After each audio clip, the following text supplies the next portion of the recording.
Hello everybody, we are going to start on day 4 notes of Unit 4. So let's go ahead and get started. Oh, all these things that pop up.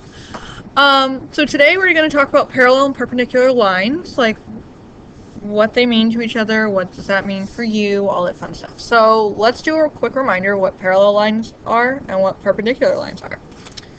Parallel lines are lines that never cross, so they will be right next to each other. They won't ever cross. They're not going to be at some weird angle where they eventually will cross. They are perfectly next to each other. Where perpendicular lines are the ones that cross at a 90-degree angle. So they cross at a very specific angle. And really, from a graph, there's not a whole lot we can do to figure out if they are parallel or perpendicular, because even though they might look it, they might not be exact. So they might be close to 90 degrees, but not exactly 90 degrees. Might be close to never crossing, but then they'll eventually cross in a far off distance. So instead of just looking at it, and since we're not in geometry and we don't have protractors and all this stuff to measure these things, which you will probably next year, we use slope to figure out if they are parallel or perpendicular. Okay? Because parallel lines will have the same slope. So if we calculate the slope for each line and it's exactly the same, then we know that they're parallel. They're moving at the same rate, so they're going up and over at the same rate, so that means they'll never cross. Perpendicular lines have reciprocal slopes, so that means the numbers are flip-flopped, and they have opposite signs, so one's going to be a positive slope, one's going to be a negative slope. That's how they cross. Okay? We need to use slope, not our eyes, to figure out if these are parallel or perpendicular lines, because, like you guys should know by now, I do not draw things very well. Okay? I'm not drawing them to the exact measurements that they are supposed to be representing because I am a human being. I can't do that. My hands shake. Okay? So instead, we use our slope and math to really guarantee that those are actually parallel or perpendicular lines. So we need to start using that, not eyes, because most things are not drawn to scale. So we're going to use that to do our proving that they are. Okay? So take a look at this graph. I know your graph isn't color-coded because I don't have access to a color printer, to be very honest. But if you look at mine, I've got a red line, a blue line, a green line, and a yellow line. Okay? It's asking us which lines are parallel, which ones are perpendicular, and which ones are neither. Those are our 3 options, by the way. Parallel, perpendicular, or neither. Neither is just going to be anything that crosses, but just not at that 90-degree angle. Okay? So, in order for us to tell, we can kind of look and make a guess that some are going to be parallel, some are, guesses is not great in algebra. We want actual proof that it is, and we do that by showing the math behind it. So, what we're going to do is we're going to calculate the slope for each one of these lines, and then using that, we're going to prove if it's parallel or perpendicular, or maybe it's not, and it's just neither. Okay, so this first one, I'm going to start with the red. I'm going to calculate slope. So I just pick 2 points, any 2 points, do my rise or run. So I get 2 over 2, which actually simplifies to 1, so that the red one, it has a slope of 1. The blue one, so I'm going to start at the origin, and I go up 2, and to the left 1, so that means, well, let's do it the other way, because what I wrote is very different. I went down 2, and to the right 2. So that means my slope is negative 2 over 2, which comes out to be negative 1, so it doesn't really matter where I started. So my slope's negative 1. Move down to my yellow. I'm going to go down 2 and to the right 1. So again, my slope is negative 2 over 2, which simplifies to negative 1. And then my green guy, unfortunately my green guy is not a great graph because it doesn't have any clear points that it's crossing at. So I kind of estimated about a half here. So it's going up 2 and over 1. It's my estimation. So 2 over 1, so the slope is about 2. It's the best I can do. So we're going to pretend it's right. Okay? So the slope is 2. So now that I know what the slopes of all the lines are, I can do my comparison. Remember, parallel mean they have the same slope. Well, nothing else besides the red one has a slope of 1, so that's not parallel with any of these lines. No one has a slope of 2 except green. But blue and yellow actually have the same slope, so that means they are parallel. Blue and yellow are parallel lines. Perpendicular means that they are opposite, so you'd change sign. So one would be negative, one would be positive, and then flip the fraction, and those would be perpendicular. So here I've got 1, the opposite sign of 1 is -1, and then flip that fraction of 1, which means you're doing 1 over 1. Flip it, it's still 1 over 1, so it simplifies to 1. So the opposite, so the reciprocal slope of 1 would be -1, which means that blue and red actually are reciprocals. And we gotta look at everything else. 2 and 1 are not opposite signs, so they're definitely not perpendicular. And then 1 and -1 are perpendicular to each other because they are opposite signs and they are the flip of the fraction, even though they're the same.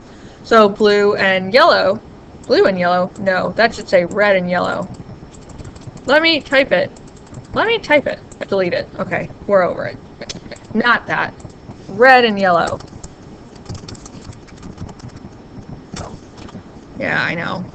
Red and yellow. And make it small so we can see it. Red and yellow. Oh, wait, I already read that. Oh, guys. Why can I not do this? Blue and red.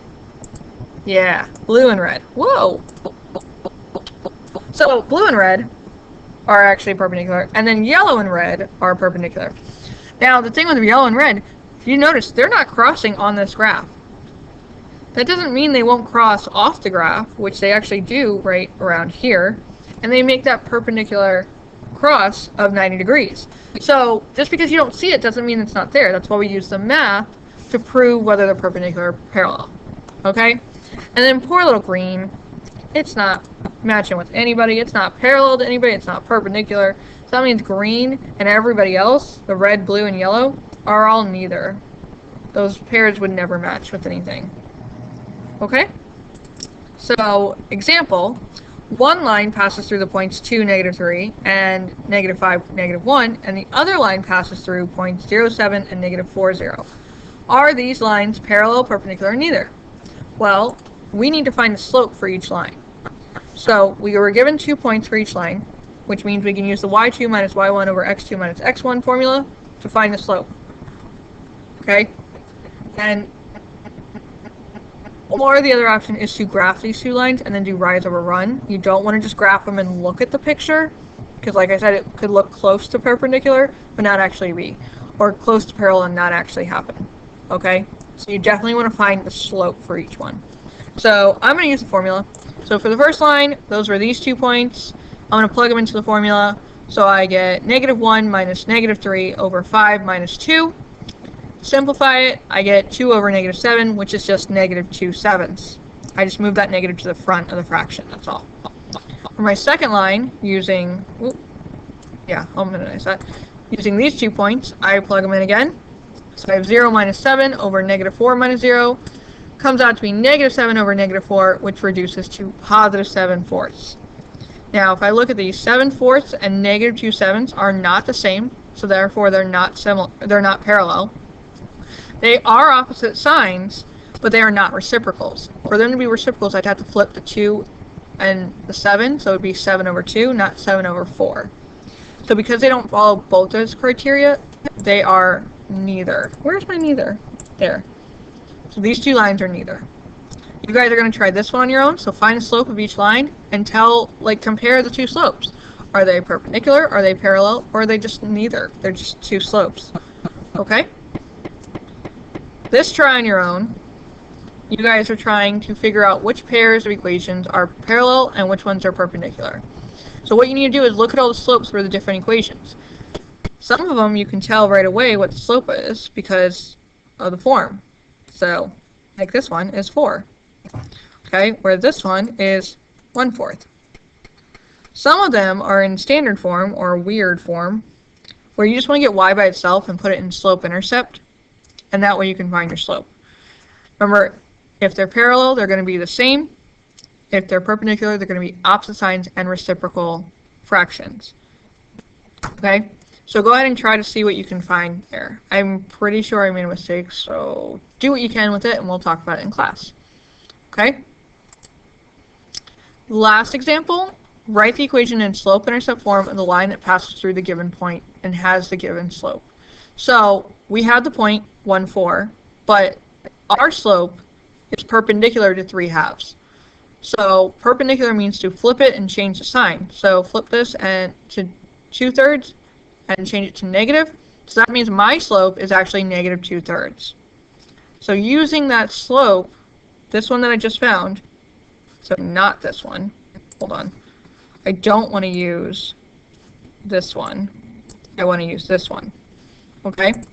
Using this slope and this point, I'm going to go ahead and find my slope-intercept form. Now there's two ways you could do this.